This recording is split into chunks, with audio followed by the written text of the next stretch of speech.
j'espère que vous allez bien, j'espère que malgré les temps qui courent, vous avez le moral, que vous avez la santé. Dans cette vidéo, je vais parler d'un sujet un peu léger, parce qu'on en a besoin, je crois. Je vais vous parler d'un jeu que j'ai proposé à Malbec il y a peut-être à peu près 2 semaines. Il s'agit du jeu du boulier. Ah, je vous le montre. C'est en fait à la base un boulier pour enfants que j'ai détourné. J'ai montré quelques vidéos de séances que j'avais fait avec Malbec, j'ai montré ça sur les réseaux sociaux. Il y a eu pas mal de commentaires, il y a eu des personnes que ça a inspiré pour faire pareil. Du coup, je me suis dit que j'allais vous montrer une vidéo pour vous montrer les différentes étapes pour arriver à jouer correctement avec. Et peut-être vous donner aussi quelques conseils, essayer d'éviter quelques erreurs, afin que vous vous amusiez en fait le plus possible avec votre chien et avec ce jeu. Alors la première question qu'on peut se poser quand on voit ça, c'est quel est l'intérêt de proposer ce genre de choses à son chien. C'est un jeu pour enfants à la base, on peut quand même se demander ce que ça pourrait faire entre les pattes du chien. Ce jeu, je le classe dans la catégorie des jeux d'intelligence, au même titre que les puzzles pour chiens, et il permet de dépenser mentalement son chien. Alors la dépense mentale, elle est absolument nécessaire au chien. En fait, elle est aussi importante, à mon sens, que la dépense physique, j'en ai déjà parlé dans la vidéo du tapis de fouille. Malbec, c'est très simple, physiquement, je ne peux pas en venir à bout. Je ne peux pas l'épuiser, tout simplement. Donc, la dépense mentale, elle est nécessaire. C'est-à-dire que si je ne faisais que essayer d'en venir à bout et de le fatiguer physiquement, j'en ferais soit un chien plein de taré de la balle, taré du frisbee, ou j'en ferais un athlète. Et si jamais j'en fais un athlète et qu'un jour j'en fais moins, il va me le faire payer.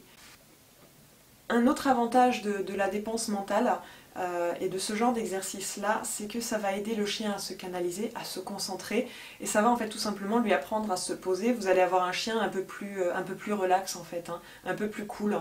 Et ça, pour un chien comme Malbec, qui est très actif, c'est absolument nécessaire. La dépense mentale du chien, elle ne nécessite pas des exercices d'intelligence, des puzzles ou ce genre d'objets-là. Quand vous faites une séance d'entraînement avec votre chien, ça va l'épuiser mentalement. Quand vous lui faites faire du reniflage, ça va aussi le fatiguer. Il y a des façons d'enrichir les repas du chien pour qu'il y ait plus de léchage, plus de mastication, plus de reniflage. Tout ça, ça va contribuer à fatiguer votre chien et tout ça, c'est bon pour lui.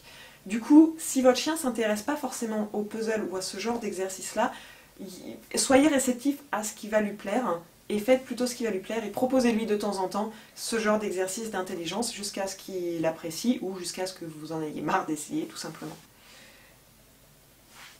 Il y a un avantage de ce genre de jeu et des puzzles sur les autres exercices de dépense mentale, c'est que ça c'est quelque chose que vous faites avec votre chien. Donc ça va vraiment renforcer en fait la complicité entre vous et votre chien.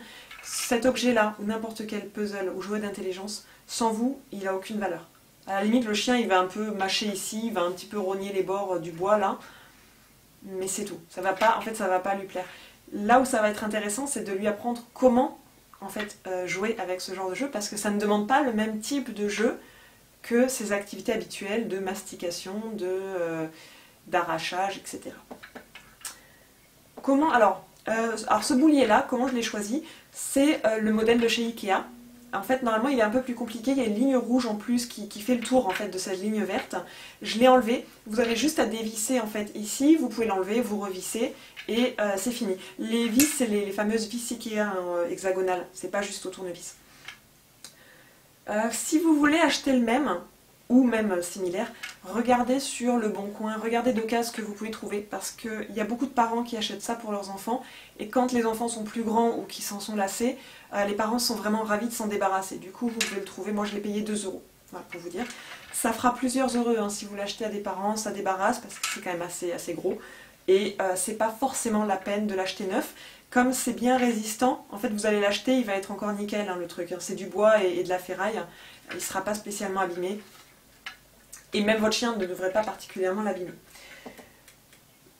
Les quelques conseils pour jouer à ce jeu. Alors, la première chose, c'est que l'exercice principal, c'est pas simplement de déplacer les billes, c'est d'avoir un chien qui reste calme devant ce jeu. Du coup, faites-le quand le chien est déjà calme. Nous, on faisait ça le soir avant d'aller se coucher. privilégier des moments où le chien se pose bien. Moi, ce que je lui faisais faire, je lui faisais s'allonger. Il savait ce qui venait. Je lui faisais s'allonger, je lui proposais devant, et après on le faisait. Et il n'avait pas le droit de se lever. C'est-à-dire que s'il se levait, je lui demandais de se recoucher. Donc l'idée, c'était vraiment de se concentrer sur ça et de comprendre comment ça fonctionnait et de jouer à la façon que j'avais décidé. Donc à bouger les billes avec la truffe et pas avec les dents, pas avec les pattes. Le but, c'était vraiment de déplacer. Faites aussi des séances très courtes, maximum 3-4 minutes. Si le chien se déconcentre, vous faites moins. Ce que je vous conseille de faire si votre chien se déconcentre, se lève ou autre, essayez de le remettre en position que vous voulez. Pour nous, donc c'était couché. Faites-lui faire une version très simplifiée une fois, récompensez et arrêtez le jeu. L'idée, c'est de finir sur une note positive. Si dès que votre chien se déconcentre, vous l'enlevez, ça fait presque punition, en fait. Et c'est pas l'idée. L'idée, c'est de s'amuser. Donc, il faut vraiment qu'on essaie de rester sur quelque chose de positif, quitte à la fin, en fait, simplifier tellement qu'on revient au stade du début. On peut aussi être tenté de faire ça avec le clicker. Je le conseille pas, parce que c'est un jouet qui est un petit peu bruyant.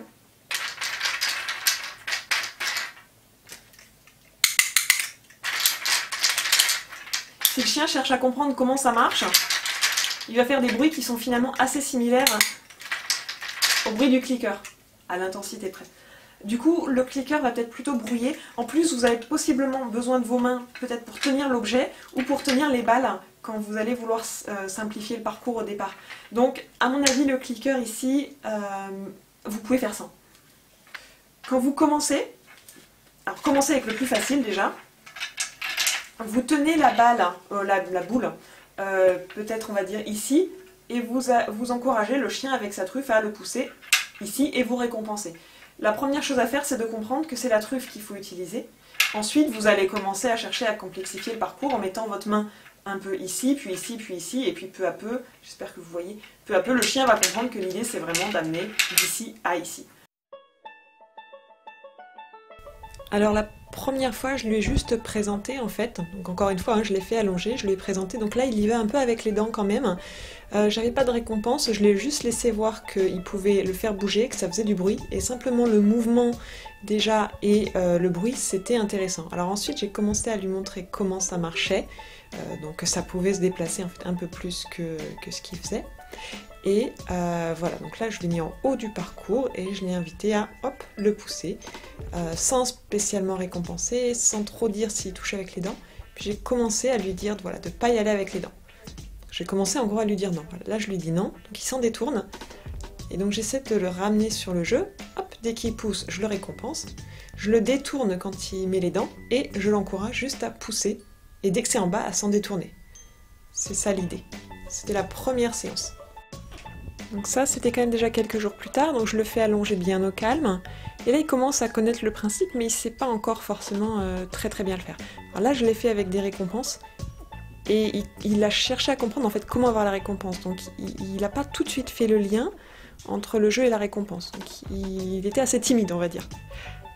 Il regardait véritablement comment il pourrait faire en sorte que la récompense tombe.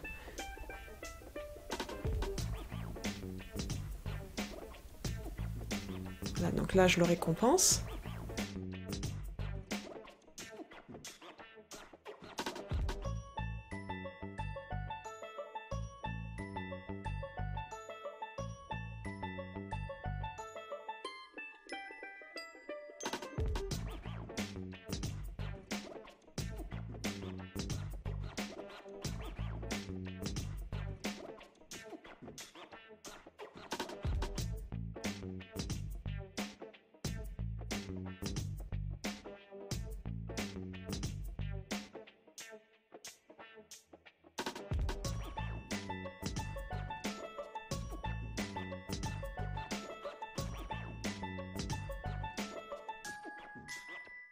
Finalement, c'est pas parfaitement la même chose. Du coup, s'il sait le faire d'un côté, et ben pas forcément de l'autre côté.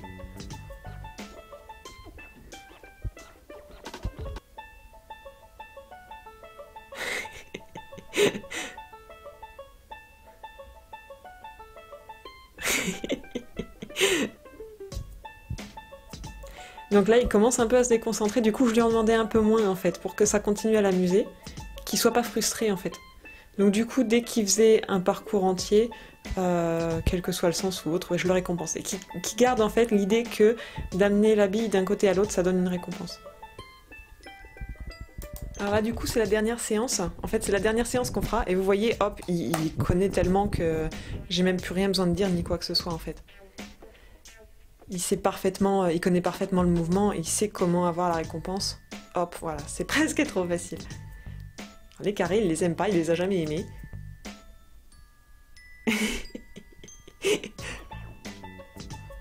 Et ouais, qui connaît le mouvement, il accompagne bien. Hein. Bah, il veut pas les carrés, il essaie de tricher. Il est malin.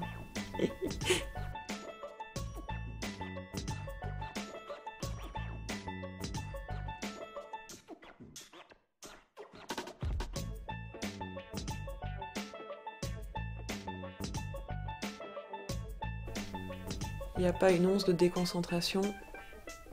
Hop là.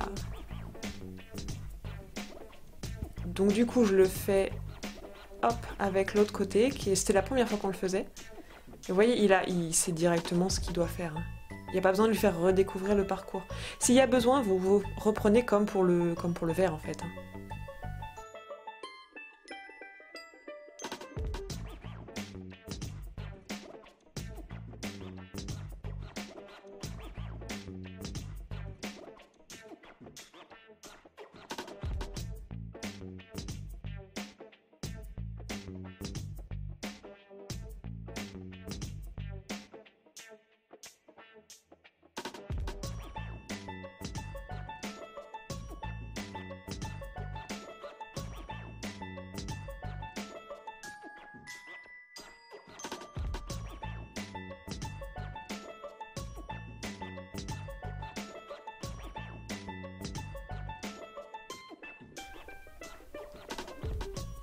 On essaye un truc nouveau.